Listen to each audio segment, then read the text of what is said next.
Bom, caros amigos do Badolas World,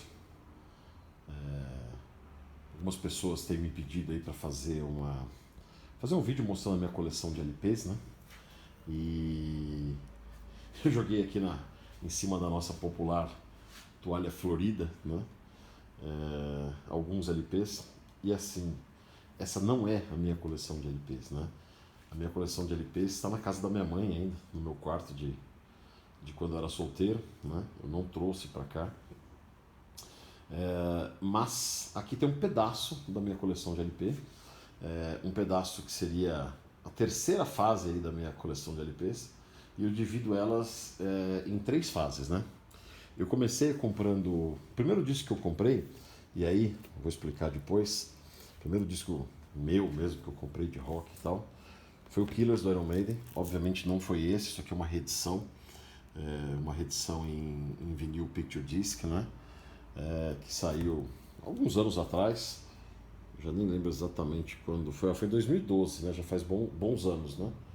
É, o disco originalmente, esse foi lançado em 81, não sei porque está copyright 80 aqui, mas esse disco originalmente é de 81, né?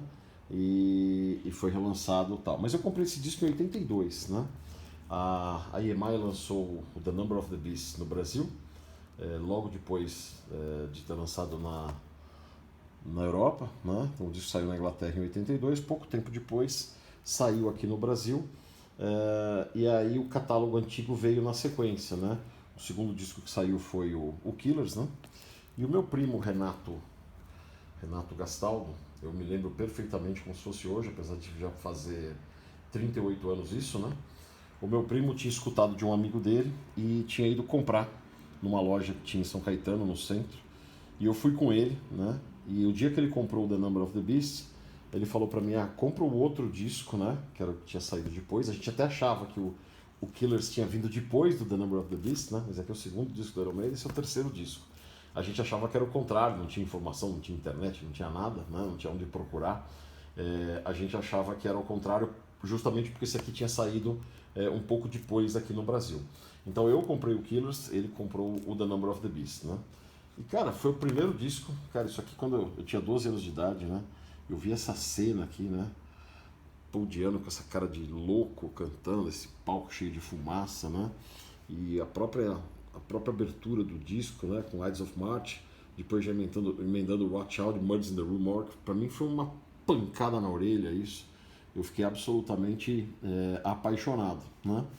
Passou um tempo, eu comprei o The Number of the Beast, e me lembro até hoje, o dia que eu estava no shopping Ibirapuera, e na Breno Blois, estava na vitrine, tinha acabado de sair o primeiro disco do Iron Maiden, né? Ficando o catálogo completo lançado no Brasil, né? Então eles saíram fora de ordem, saiu primeiro o terceiro, depois o segundo, depois o primeiro, né? E cara, eu fiquei absolutamente apaixonado, e foi aí que eu comecei a procurar bandas correlatas, né? Comprei o Paranoid do Black Sabbath, também gostei, mas não tanto, né? Porque eu gostava mais de Iron Maiden do que qualquer outra coisa, né? E fui pesquisando outras bandas, conhecendo outras bandas. Foi quando eu comprei o The Eagle Has Landed do Saxon, né? Acho que eu até tenho aqui uma versão de relançamento, né? Mas basicamente essa aqui não é a minha coleção de discos, tá? Aqueles discos que a gente comprava um por um, juntava as moedas, juntava o troco do pão, saía correndo para comprar, tal. Esse disco aqui foi um dos primeiros que eu comprei também. É um disco espetacular, né? Um disco ao vivo do Saxon, né? Gravado em 1981. Depois Tigers of Pantang, essas coisas todas. Mas então, cada disco era uma conquista, né? Cada disco era um dinheiro que a gente guardava, ia na loja, via o que saía, o que dava para comprar, o que não dava para comprar. E cada disco a gente furava de escutar, escutava muito, muito, muito, muito, muito, né? Então, essa primeira leva da minha coleção, eu diria que ela foi de 1982 até mais ou menos 1995, né? E ela passou por um risco, né? Vários amigos meus.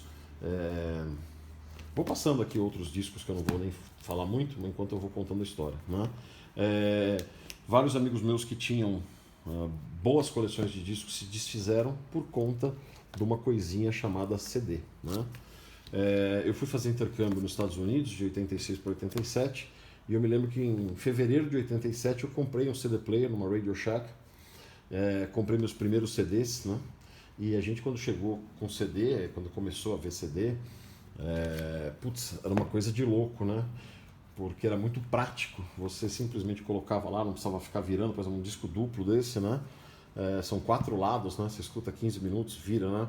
Então, realmente a gente deu muito valor, né, ao CD. E aí, o que muita gente fez, muitos amigos meus fizeram, eu não fiz, mas eu me aproveitei um pouco disso também, que era trocar 10 LPs por um CD. Então tinha várias lojas, né, que trocavam 10 LPs por um CD. Na escola que eu estudava, a molecada não tinha muito acesso a esses rolos aí, então às vezes eu pegava os LPs deles para trocar por CD, eu tirava um spread aí na compra e venda nas trocas por CD, né? E eu tô separando aqui alguns discos que eu quero comentar, tá?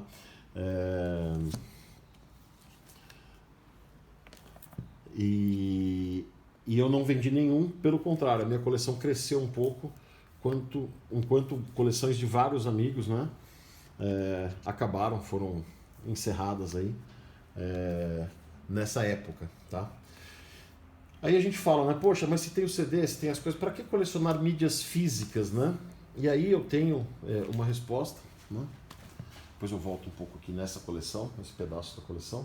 Vocês veem que a maioria dos discos estão lacrados, né? Mas eu não escuto os discos. Calma que eu vou chegar lá. Eu acho que o legal da mídia física, né, em relação à mídia digital, e eu acho que a gente não pode ser chilita, né? A mídia digital não presta, a mídia física não. Cada uma tem as suas qualidades, né? É muito legal você simplesmente escutar uma música num seriado. Esses dias eu estava assistindo com a minha mulher aquele Hannah no Prime, né?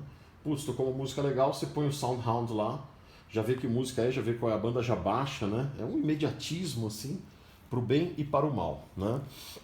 E com isso, você acaba conhecendo muito mais coisa, fica muito mais fácil, né? Porém também fica mais efêmero, fica uma coisa mais sem graça, né? Eu digo que nós temos 5 sentidos, né?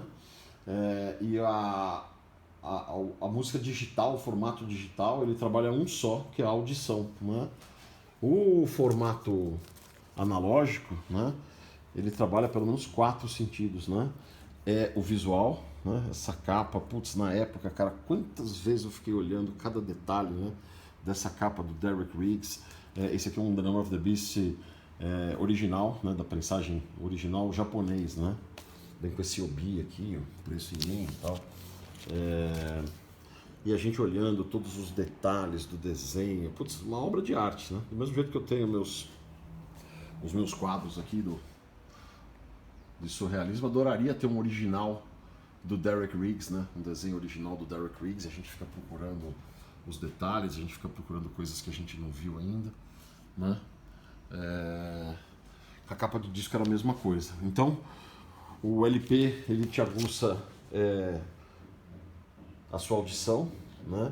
Ele te aguça a sua visão, ele te aguça o seu tato, né? A gente ficava manuseando, tirando o encarte, né? Esse The Number of the Beast japonês, ele tem o encarte, né? E o olfato, cara, eu adorava cheirar disco, né? Chegava, via um disco de fora, esse cheiro de disco japonês, quando você abre um disco gatefold, né? Vem aquele negócio. Só lamber disco que eu nunca lambi, né? Então são só 4 sentidos, né? Então é uma experiência muito mais intensa, né, no meu modo de ver, do que o áudio digital. E as mídias digitais também são muito efêmeras, né? Quantos zip drive, quantos não sei o que, tinha várias soluções que já apareceram de tecnologia que se perderam, né? Quantos CDRs a gente comprou de bootleg japonês, não é que alguém gravou pra gente, não, a gente comprava no site e tal, pagava caro, o CDR já não toca mais. Tem vários CDs já que não estão tocando, né?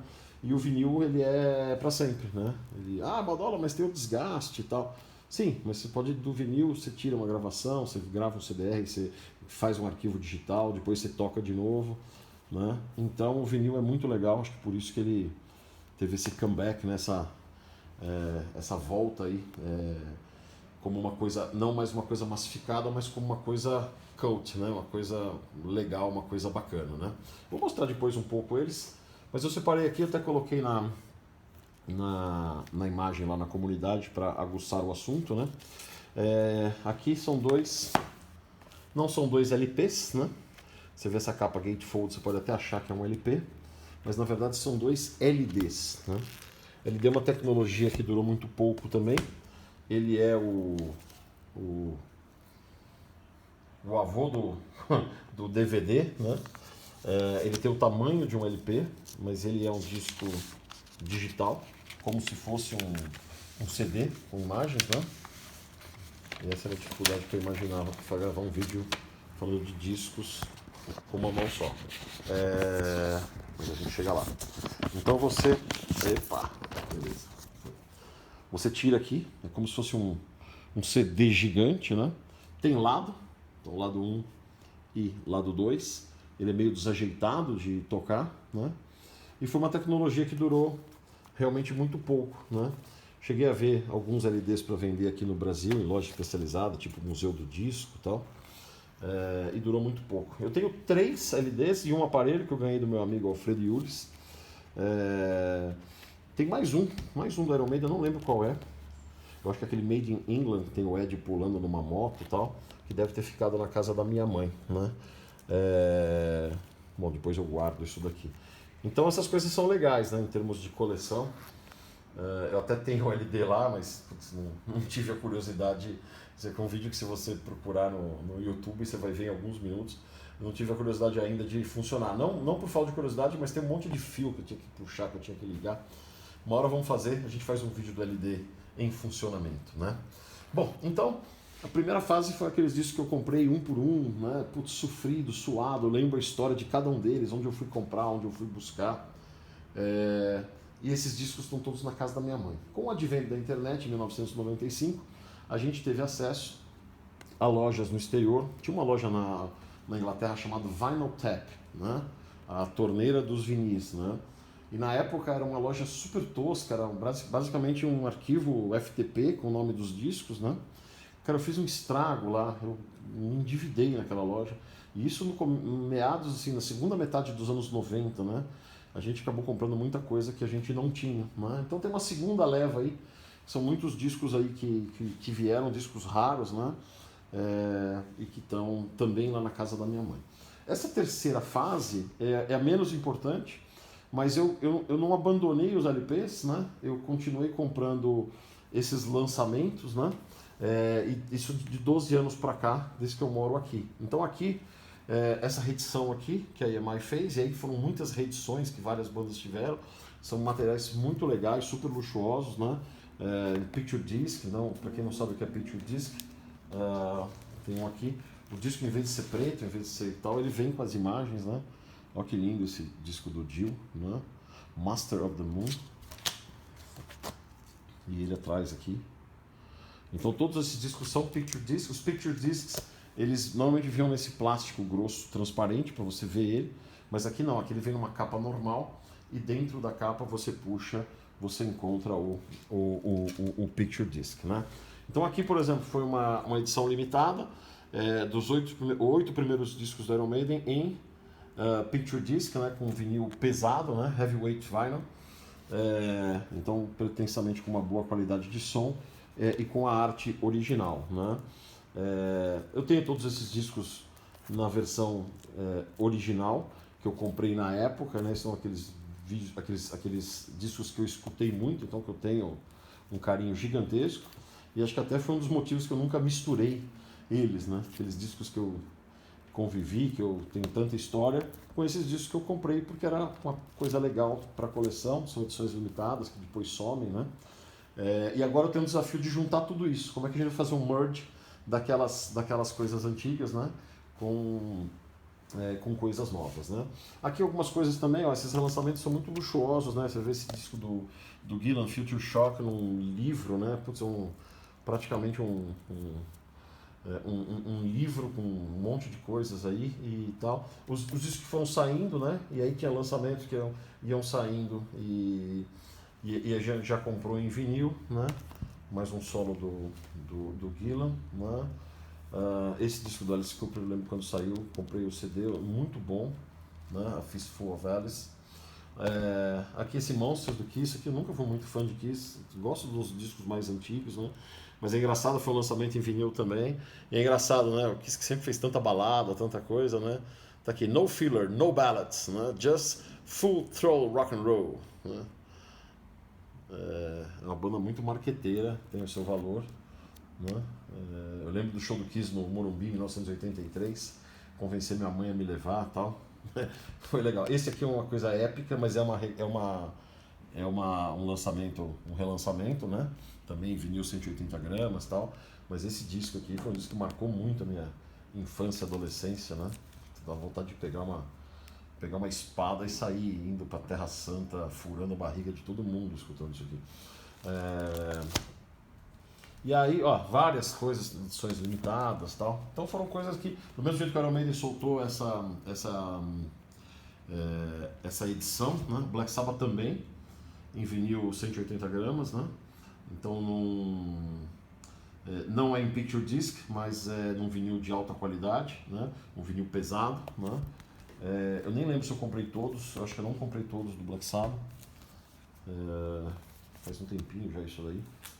Mas tem aí o Volume 4, o Sabotage, né?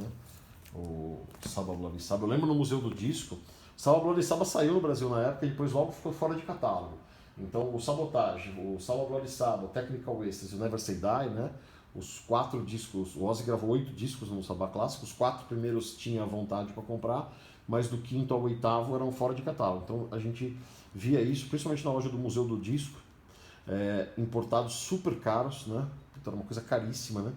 E eu manuseei muito esse negócio. Puta, eu tinha um medo dessa contracapa do Sabbath Bloody Sabbath, né? Esse cara moribundo aqui, meio morrendo nessa coisa azul. Cara, isso aqui povoou meus pesadelos durante muito tempo, né? E essa capa do Sabotage também, por mais tosca que seja, né? Um espelho que ao invés de mostrar a sua imagem de trás, mostra a sua imagem da frente, né? E atrás a mesma coisa, né? É muita loucura, né? Eu li uma biografia do Tony Iommi recentemente, uns meses atrás. Cara, é inacreditável que eles conseguiram fazer tudo que eles fizeram no estado que eles se encontravam na maioria do tempo, né? O 13 do Black Sabbath. Aqui um outro disco japonês. Aqui foi assim, encontrei um cara no Japão que estava vendendo uns discos, né? Comprei esse The Number of the Beast, né? Versões originais, não são relançamentos, né? E aí, na época, sempre tinha esse fetiche do disco japonês, que vinha com encarte, vinha com as letras, né? Não tinha internet para procurar as letras. Então, para ter as letras, você precisava ter o encarte que normalmente não vinha nos discos. Até quando na versão europeia tinha, no Brasil normalmente não tinha. Às vezes tinha, mas a maioria não tinha. E no Japão, mesmo quando não tinha na versão europeia, eles faziam, né, um encarte com as letras, né? Não só com as letras, mas com a tradução em japonês. Obviamente a tradução em japonês não me servia muito, né? Mas pelo menos você conseguia saber o que estava sendo cantado, né? If you're feeling down, depressed and lonely. Quando você escutava isso, por mais que falasse inglês, era difícil de pegar, né? Tá. Bom, e então eu comprei esse Perfect Strangers, né? Baita de um disco do Deep Purple. Nunca fui muito fã de Deep Purple. Naquela época era as 3 bandas antigas, né? Que isso eu falo no começo dos anos 80. O Deep Purple, Black Sabbath e Led Zeppelin, né? Tinham públicos bem diferentes, né? O Black Sabbath era aquele cara mais do mal, assim. O Led Zeppelin era aquele cara mais bicho grilo, né? Mais ribão. E o Deep Purple era o cara mais esquisito, né? Então eram tribos meio diferentes, tinha uma certa rivalidade, né? Mas esse disco do Deep Purple, Perfect Strangers de 84, é espetacular. E eu lembro em 85, a gente estava de férias na Europa, foi a primeira vez que eu fui na Europa. Eu só comprei disco, eu andava para cima e para baixo em museu, em tudo quanto é lugar com uma sacolinha de disco, né? O verão esturricando. E eu não queria deixar os discos para não empenar, então eu visitei museu, visitei coisa, não sei o que, sempre com a sacolinha de discos juntos, né? E quando a gente dormiu em Barcelona, do lado do hotel, tinha um show do Deep Purple da turnê do Perfect Strangers, né? Do lado do meu hotel, e putz, não tinha como ir e tal, uma baita de uma sensação, né? Putz, tá do lado do negócio acontecendo lá, né? Live in the Heart of the City, Whitesnake, também veio desse mesmo japonês, né? Aqui é um bootleg do Black Sabbath, um bootleg meio batidão, né? Que é esse Paris 70, né? Mas numa versão, uma versão diferente, né? Uma versão gráfica diferente, numerada, 85/200, né? O The End eu assisti no cinema, foi legal demais assistir o The End no cinema. Já que a gente mostrou os solos do Ian Gillan, né? Aqui The Manor Tapes são demos do Born Again. Born Again foi o disco que o Gillan gravou com o Black Sabbath, né? E essa aqui são demos, foi presente do meu amigo José Lucas, agradeço muito. E aqui as demos, né? Versões diferentes versões mais cruas do que as que saíram no disco, né? Bem legal isso daqui, né? Já que falamos no Gillan, aqui o Reading Live and More, do Gillan solo também, né? Mais um disco japonês. Esse aqui não tem o Obi, mas tem. Depois o Heaven and Hell, foi o Black Sabbath que não quis usar o nome na volta do Dio, né? Não quis ou não pôde usar o nome, né? Diz que a Sharon Osbourne se meteu no meio, não era para sair como Black Sabbath e saiu como Heaven and Hell, né? Uma pancada isso aqui. Os velhos realmente não... Você viu como é que é o The End, né? Cara, acho que os caras nunca tiveram tão bem, né? Como com seus 70 e poucos anos, né? Até o Ozzy tá cantando. É realmente muito interessante ver como eles envelheceram musicalmente bem, né? Aqui um disco do Whitesnake pouco representativo, Good to Be Bad, né? Bad to the Bone. Comprei na época que saiu também, né? Aqui umas coletâneas do Black Sabbath, umas coletâneas dos anos 70, né? Então não tem nada de novo, são as mesmas músicas, até meio tosco o negócio, mas tinha esse negócio de sair as coletâneas na época, né? Ó, Tony Iommi sem bigode, coisa bizarra, né? Bom, aqui para quem veio pro canal por conta dos meus automóveis, né? Da coleção de carros, né? 2 discos que eu não consegui não comprar. Esse disco do Teixeirinha, né? Com esse Galaxy na capa aqui. Cara, essa pose muito cafajeste, né? Essa relação que a gente tinha com o automóvel, que as pessoas tinham com o automóvel. Sapato branco, cara, isso aqui é uma obra de arte, né? Não o disco, mas a capa, né? Eu tive que comprar. E esse aqui, mais ainda, né? Portãozinho e porteirinho. Tem um Charger RT78 azul Capri. Eu vi isso aqui no Mercado Livre para vender. Falei, vou comprar nem que seja para fazer um quadro e botar lá na minha coleção, né? Aqui o Rammstein, né? Uma banda alemã bem diferente aí do que eu costumo escutar. Eles abriram um show do Kiss no Autódromo de Interlagos, né? Frio do cão. Foi um show muito bom. Assisti o Rammstein, depois começou o Kiss, acho que eu fui embora na 4ª ou na 5ª música. Eu não gostava muito, estava um frio, mas um frio. Eu peguei e dei no pé, né? Bom, aqui eu separei mais algumas coisas e aqui eu separei alguns discos que eu gosto muito, tá? Depois eu vou falar como é que eu vou continuar essa saga dos LPs, né? Eu preciso mostrar, na casa da minha mãe tem muito mais do que isso, né? Mas eu preciso tirar aquele quarto lá na casa da minha mãe, eu preciso desocupar, né? Eu preciso levar esses discos para algum lugar, não cabe aqui em casa. E eu estou pensando ainda alternativas, né?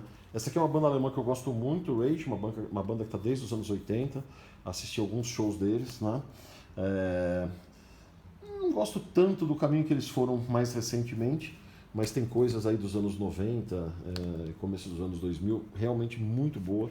Tem um disco gravado com a Orquestra Sinfônica de Praga, chama Língua Mortis, né? São algumas músicas do Rage orquestrada, é uma obra de arte o disco, né? Nightwish é uma banda que fez sucesso aqui, né? Nightwish apareceu, quando apareceu, depois ela saiu, mas tinha aquela cantora a Tária, né? Que era cantora lírica, né? E, cara, fez um baita de um sucesso aqui e tal. Engraçado que ela estudava na mesma universidade que a minha irmã dava aula, né? Não lembro se foi em Karlsruhe, foi em Heidelberg, acho que em Karlsruhe. Então minha irmã conheceu ela, minha irmã estava em festa que estava ela, e ela na boa, ninguém conhecia ela, e aqui no Brasil ela era super famosa, né?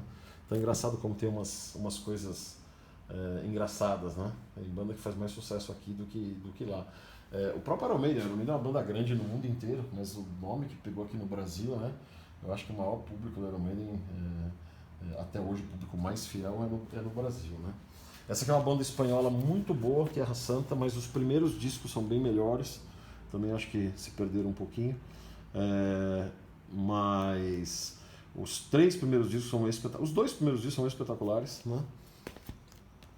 E essa aqui, putz, essa aqui eu vou deixar por último, isso aqui é uma coisa espetacular. Esse é um disco muito bom também. Ross the Boss é o guitarrista original do Manowar. E aqui é uma banda solo dele, chama Hailstorm, né?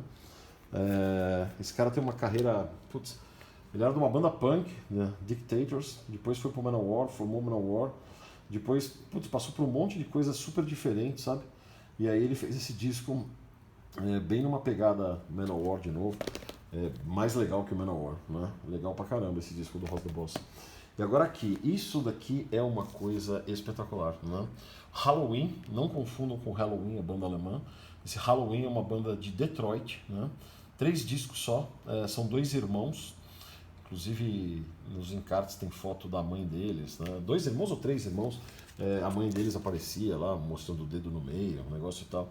E eles faziam um metal horror show, então uma coisa super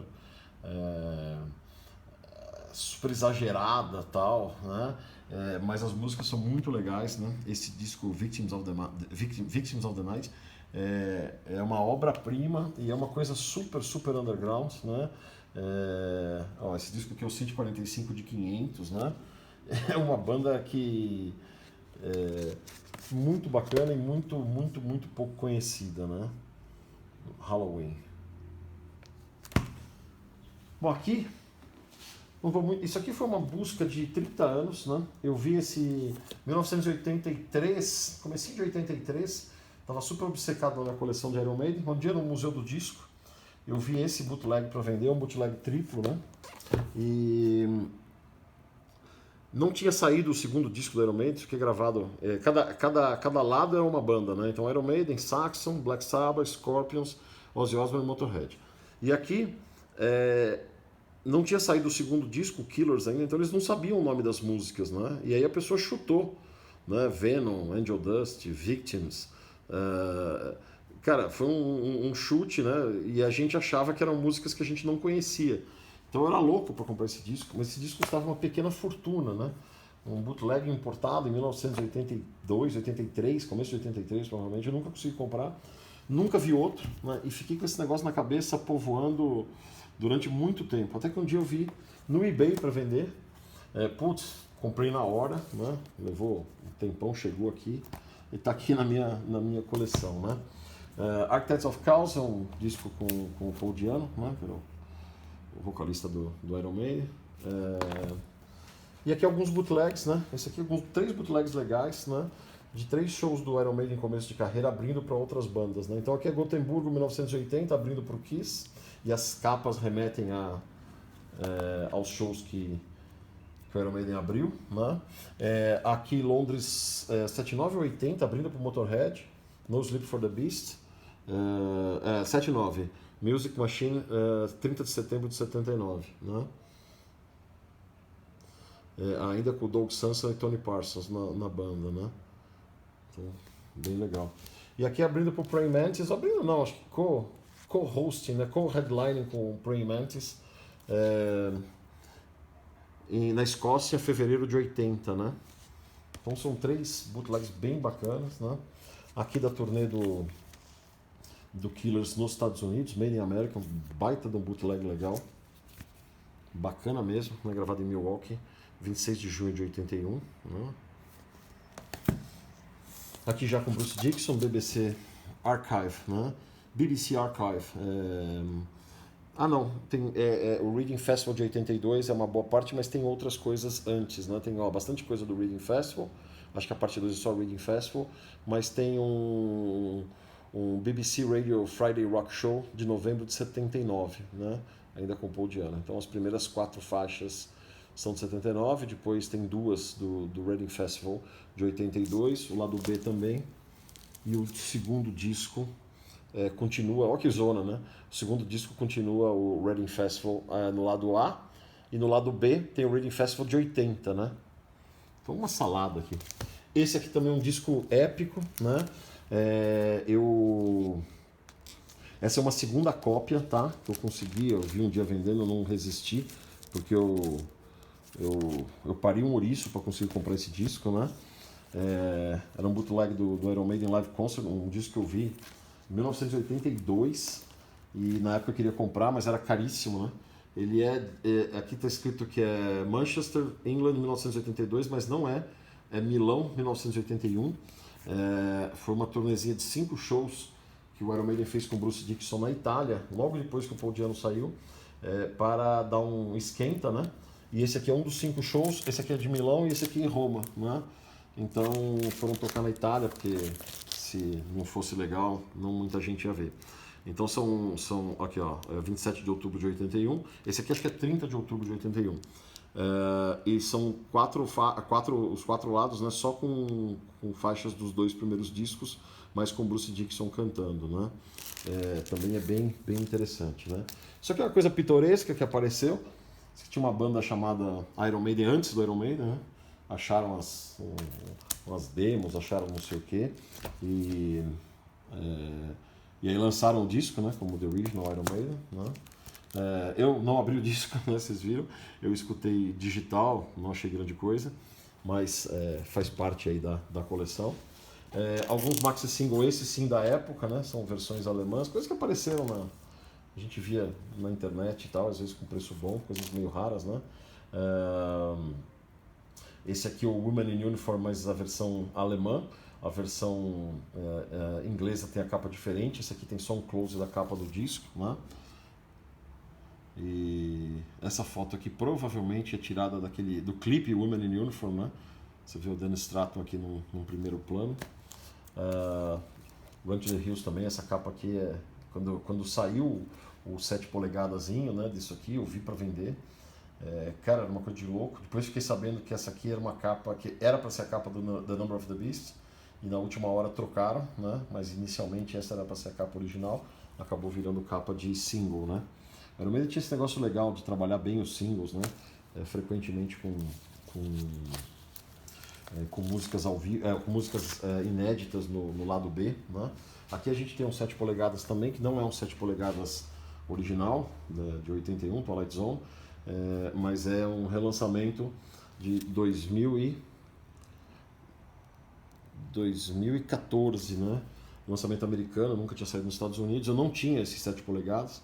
Eu vi para vender na Livraria Cultura. Na Cultura? Eu vi para vender na Livraria Cultura, tem uma areazinha de vinil lá.